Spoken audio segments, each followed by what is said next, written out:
song, trying to get the most out of it. I don't care for saltines. Too spicy. Just call them means. That's enough for me. Got this beard on my head. Yeah, all right. This guy gets it. You don't have a beard. No, it doesn't matter. I think of my beard kind of like a lighthouse. Because like some people, it's like a beacon for people. Like they just got to come up and be like, hey, beard. Right? But it's also like a lighthouse because some people see it and they're like, whoa, stay away. But it's also like a lighthouse because inside of it lives a lonely man.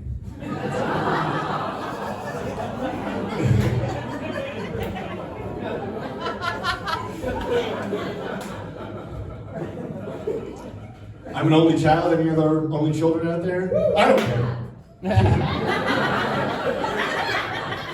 I don't know why I even asked. This is about me. As an only child, growing up, my favorite games were solitaire, the crossword puzzle. I think my favorite was probably hide and come back.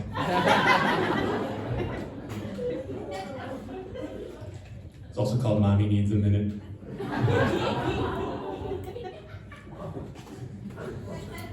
I think proper pronunciation is for jorks.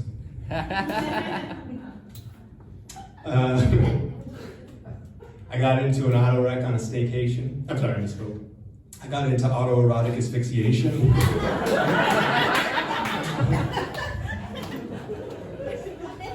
You go breakneck for 30 seconds after the best orgasm of your life and suddenly your furs are all walked up. Foot fetishes are fine, right? I used to be like, that's funny, you know, foot fetishes are funny. You get off on feet or whatever. But at this point, it's like, I don't know. What else is there? You like shafts?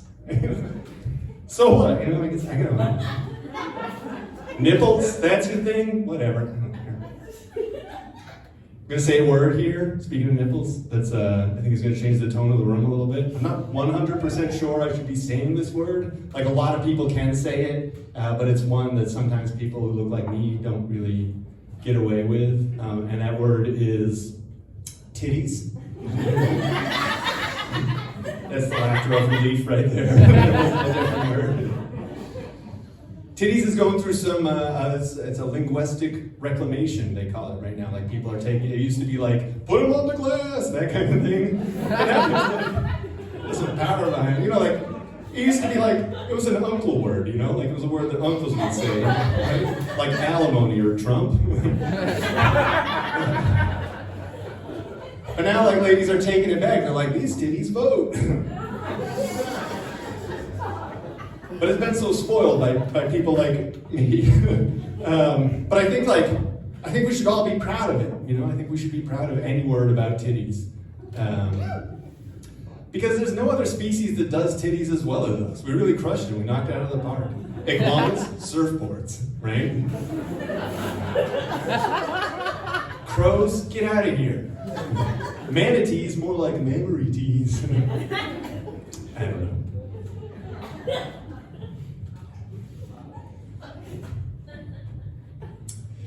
Don't you hate when you're yawning at dusk and a swarm of bats flies out of your open mouth?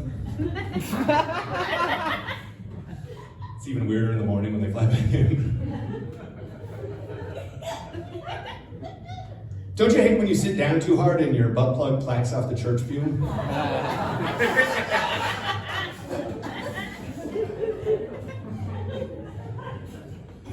The thing about dying in the Dollar Tree parking lot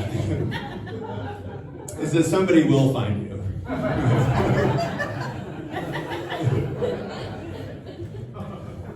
I Googled that. Don't. It's not a joke, it's just true.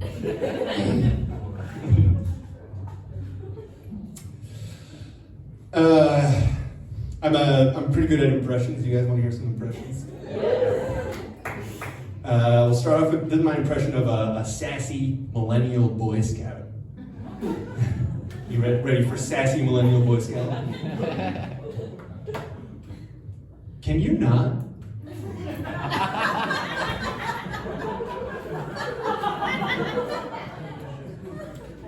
Here's constipated Abraham Lincoln.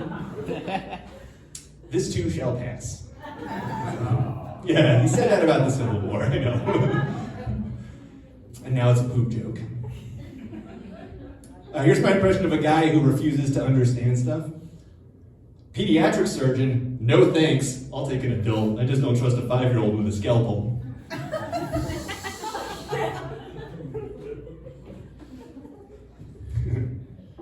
Here's British Matthew McConaughey.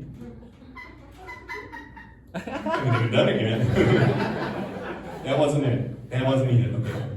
Okay, British Matthew McConaughey is next. Here it is. Ready? I say.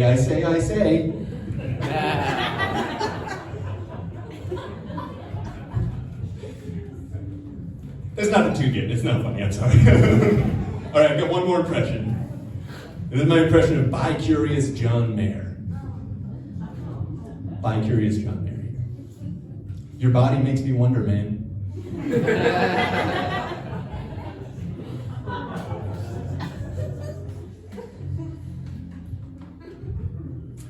I'm trying to get better at a comic. Obviously, I'm great at impressions and stuff. Nailing one-liners. This is all going pretty well. But one of the things about being a comedian is you want to be good at like crowd work, and that is not something that comes naturally to me, right? Like I'm not a gifted conversationalist. All this stuff that I'm saying right here is planned in advance. But what I realized is that crowd work is a setup. It's a magic trick in a way. You write jokes for something, and then you ask questions that lead to that joke, right? That punchline. So what I did, knowing that, is I wrote some jokes about jobs, because I think most of us have jobs, even in Obama's America. And so I'd like to try out some of these job jokes on you guys. Does that sound okay?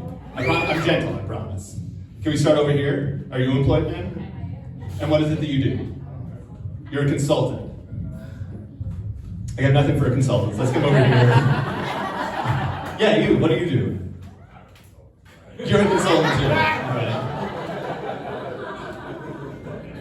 Set up on that. Okay, in the back. You're very excited. I'm a vet tech. You're a vet tech. Is anybody here a Pope? Got a bunch of jokes about the Pope. There's 2 popes. I would accept either one, Pope and Ryan. This is fine. Can you imagine if the Pope were here? If he just like snuck in the back in like a 3-foot-tall ball cap? I'm a huge fan of local comedy. Tell the one about the indulgences. Again, gifted impressionist. Sounds exactly like a Pope. Where were we? Yeah. You guys like music? Okay.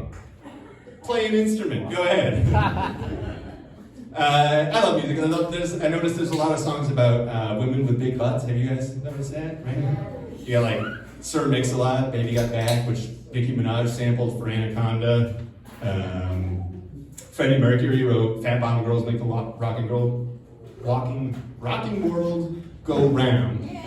There we go. Got it out. Jason Derulo, right? He's got a You Know What to Do with That Big Fat Butt. Wiggle with it. A lot of songs about women with big butts, but very few songs about women with big butt holes.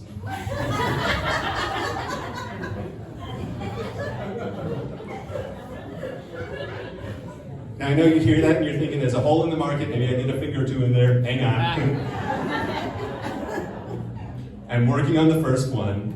All I've got is the title right now, which is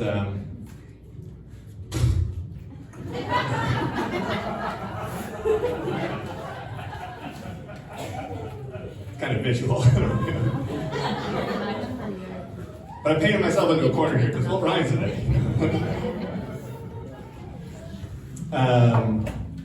Got one more joke for you. I watched a fair amount of TV. There's this ad for Meow Mix. You familiar with the cat food Meow Mix? And they got that famous jingle, right? How's that go? There we go, all right. So in this ad, they've got the Meow Mix jingle, but it's a remix, right? And all these cats go to the club to hear the remix of the Meow Mix jingle. And the cat's like up on the table, but also next to the cat is a dish of Meow Mix. So Meow Mix executives, ad executives, have created this world where cats go to the club to watch the DJ eat. It's an absurdity, right? And I love absurdities. I'm sorry, I misspoke. I love absurd titties. All right, my name's Krister Rollins. I'm going to leave it on that. You can follow me on Twitter at Krister Rollins. It's spelled with a K. Let's get Danny Jordan.